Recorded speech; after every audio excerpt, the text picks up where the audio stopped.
सबसे अधिक पूछा जाने वाला सवाल, विवाह होगा या नहीं। तो आज की इस चर्चा में हम समझने का प्रयास करेंगे कि कुंडली में विवाह के संकेत हैं या नहीं है, या अगर इसे सरल शब्दों में मैं बताना चाहूँ तो क्या जातक विवाह करना चाहता है या नहीं करना चाहता है, यह हम जातक की कुंडली देखकर बता सकते हैं।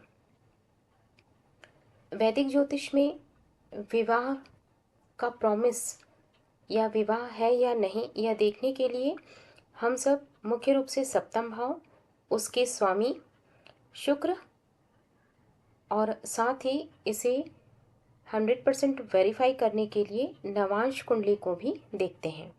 और इसके साथ साथ फिर हम दशा और गोचर के आधार पर विवाह का वादा है या नहीं है, या विवाह में कोई विलंब है या कोई बाधा है और किस समय पर विवाह होगा, इसके बारे में हम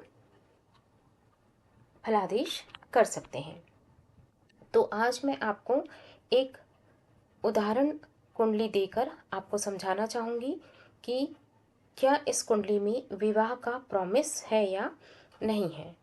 इसके लिए हम दोनों ही कुंडलियों का अध्ययन करेंगे। पहला है D1 और D9, दोनों ही कुंडलियों का हम अध्ययन करेंगे। यहाँ पर जातक का विवरण भी आपको, बर्थ डिटेल भी दिया हुआ है। आप स्वयं भी इस डिटेल के माध्यम से, आप जो जिस भी सॉफ्टवेयर का यूज़ करते हैं उस सॉफ्टवेयर के माध्यम से आप ऐसी कुंडली बनाकर देख सकते हैं। अब सबसे पहले बात आती है कि अगर हमें विवाह का प्रॉमिस देखना है तो हम सबसे पहले देखते हैं कि जातक का D1 चार्ट क्या कहता है।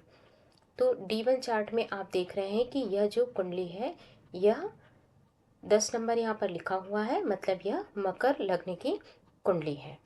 तो लग्न क्या हो गया, मकर, और इसका स्वामी कौन सा हो गया, सैटर्न, जो कि जाकर के 6th में बैठा है। लेकिन साथ में आप यह भी देखें कि यह सैटर्न यहाँ पर वीनस के साथ बैठा है, और चूंकि यह एक मेल की कुंडली है तो मेल की कुंडली में विवाह का कारक कौन होता है, वीनस होता है। तो यहाँ पर तो आप स्पष्ट रूप से कह सकते हैं कि लग्न स्वयं ही वीनस के साथ बैठा है, तो जातक की विवाह की इच्छा है।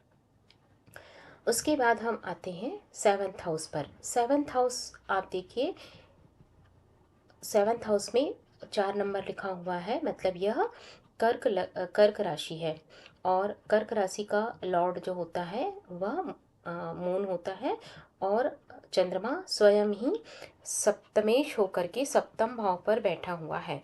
यह तो बहुत ही अच्छा योग इस कुंडली में बन रहा है कि यह जातक विवाह की इच्छा रखता है।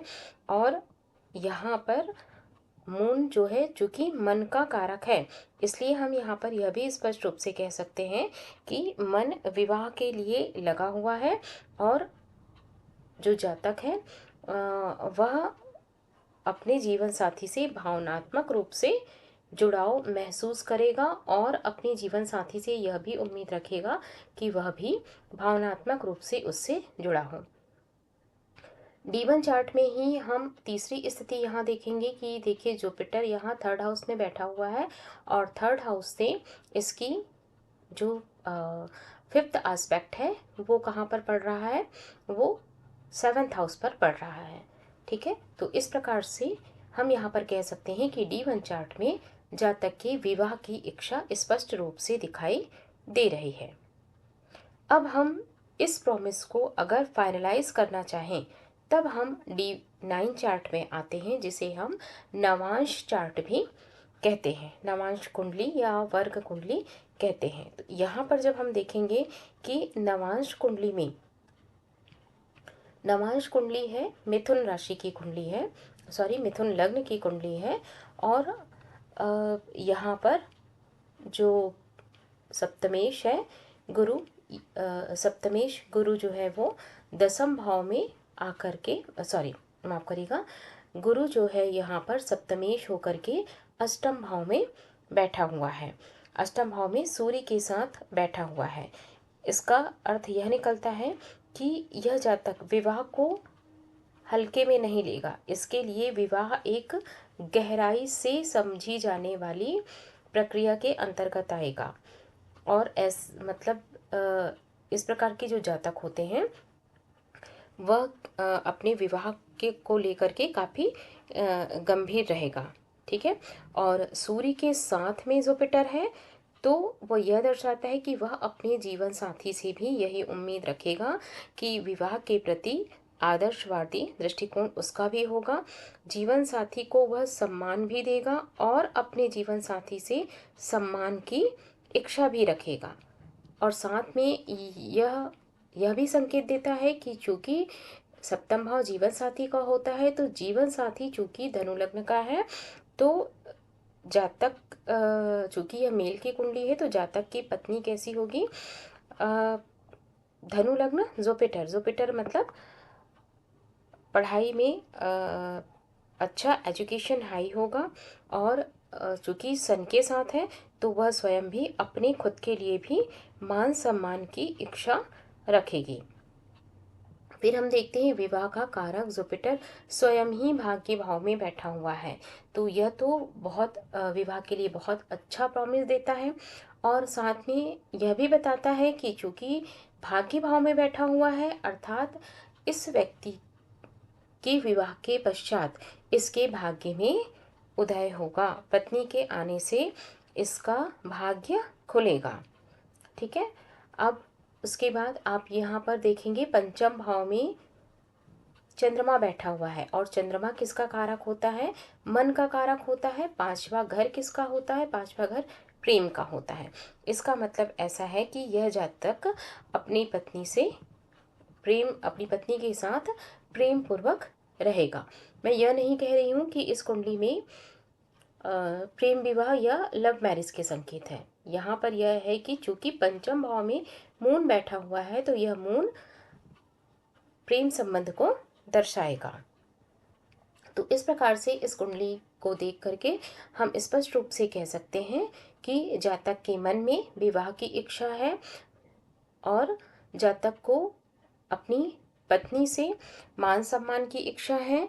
और उसकी जो जीवन साथी होगी वह जीवन साथी भी, चूंकि यहाँ धनु राशि आ रही है तो धनु राशि जो है वह स्पष्ट रूप से यह संकेत देता है कि पत्नी भी हायर स्टडी वाली होगी और साथ में वह स्वयं भी अपने पति से मान सम्मान की चाह रखेगी।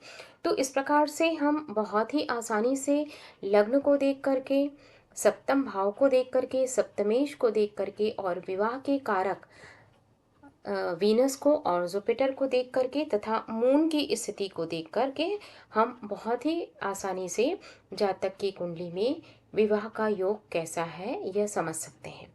अगर आपको यह वीडियो पसंद आएगा तो आगे मैं इसी तरीके से आप लोगों को प्रैक्टिकल कुंडली के माध्यम से यह चीज़ें हम आगे और देखेंगे कि हम अगर यहाँ पर विवाह है तो विवाह कब होगा, वैवाहिक जीवन जो इनका रहेगा वो कैसे होगा और उसे हम किस प्रकार से देखेंगे।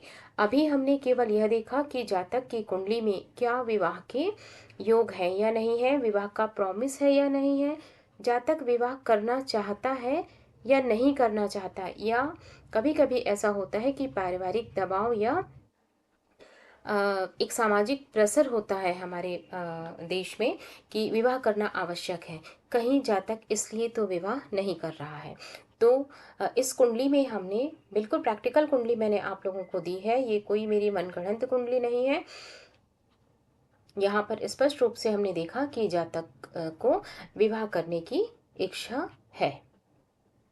तो अगर आपको और कोई क्वेश्चन पूछना होगा तो आप कमेंट बॉक्स में डाल सकते हैं। आप चाहें तो ऐसा कोई डिटेल आपके पास हो जिसके माध्यम से आप समझना चाहते हो कि क्या इस जातक की कुंडली में विवाह के योग हैं या नहीं है, तो आप कमेंट में डिटेल अवश्य डाल दीजिएगा। तब तक के लिए राधे राधे।